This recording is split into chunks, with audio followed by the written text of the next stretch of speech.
Hello again, everybody. This is Craig Evans of Autism Hangout, and thank you for tuning into this Autism Hangout special report. Self-advocacy for our kids on the spectrum is a major concern. What happens to our children when parents and caregivers aren't around? Self-advocacy is possible when you break it down into three simple components. And here today to talk to us about those components, helping our kids become their own self-advocates, is clinical psychologist and author Sarita Freedman. Welcome, Sarita. It's really nice to have you back on Autism Hangout. Thanks, Craig. It's great to be here. Now, I know you've done a fair amount of work, and you also lecture to autism conferences about this subject. So give us the three simple components of self-advocacy, and then we'll talk about each one. Okay. Self-awareness is the first step.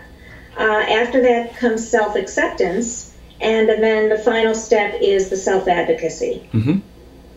Okay, so self-awareness. Are we talking about theory of mind here? No, actually we're talking about awareness of oneself. So, for example, recognition of one's physical and emotional states. When does one feel hungry? When does one feel cold? What is that? How do you verbalize that? All of the different emotions: mad, sad, happy, scared, frustrated. Being able to know when you feel that way and express yourself. And then the next part of self-awareness has to do with self-regulation.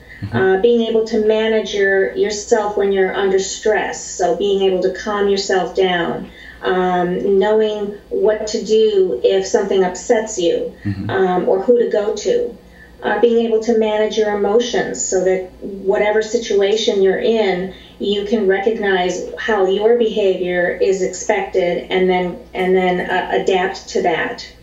I also talk a lot about being able to link and retrieve your personal and emotional experiences. So, for example, if you go to the zoo and you have a lot of fun, then being able to remember that experience and perhaps apply it in other ways. So, being able to write a story about it or talk about it.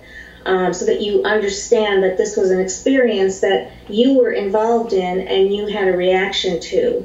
And then finally, for self-awareness, it's knowing who to get support from when you need it. Okay, so self-awareness, understanding of self.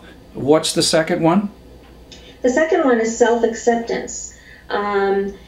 As kids get older and they begin to realize that they're different, or they maybe even know that they might have an autism spectrum disorder, they've accepted who they are as a person, they've become aware of that, and the next step is to accept that they have learning differences and that they have a disability. Acceptance doesn't mean that you have to like it, but it does mean that you have to accept it, because if you don't accept it, then you're not going to be able to, you won't advocate for your needs because you won't think you have any needs. The other part of self-acceptance has to do with being interested in learning about what helps you as a student or as an individual. So that if you have self-acceptance, then you will be more interested in learning about that and being able to incorporate those needs and ask for them when necessary.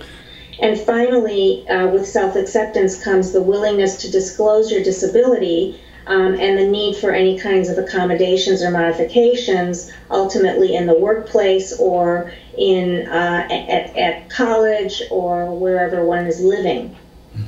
Okay, and disclosure is actually a really big subject. I know that you've graciously offered to do another one of these discussions about disclosure, and we'll be posting that at Autism Hangout because it is such a big subject.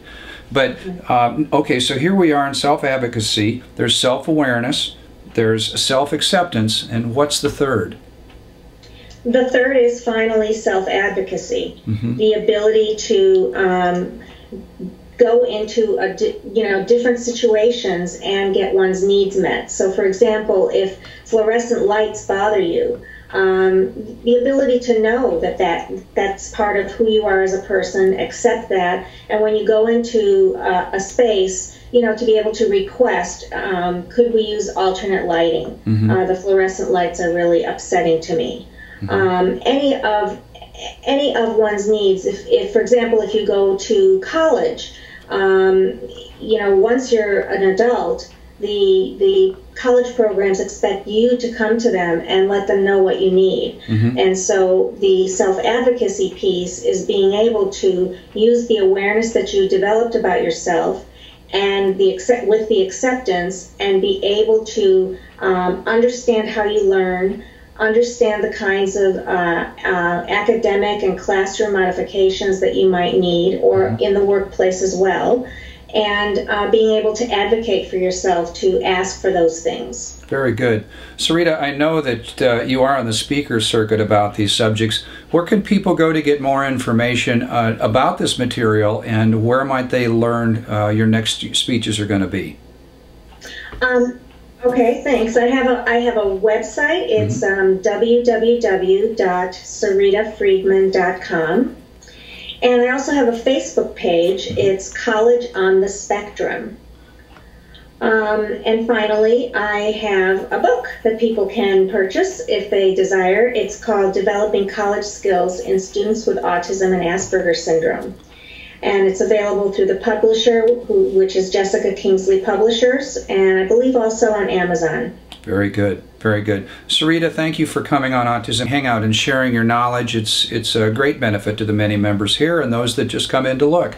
So thank you for taking the time today. Thank you so much for having me, Craig. And thank you, Autism Hangout. I'll be back again soon with the next from Sarita on disclosure.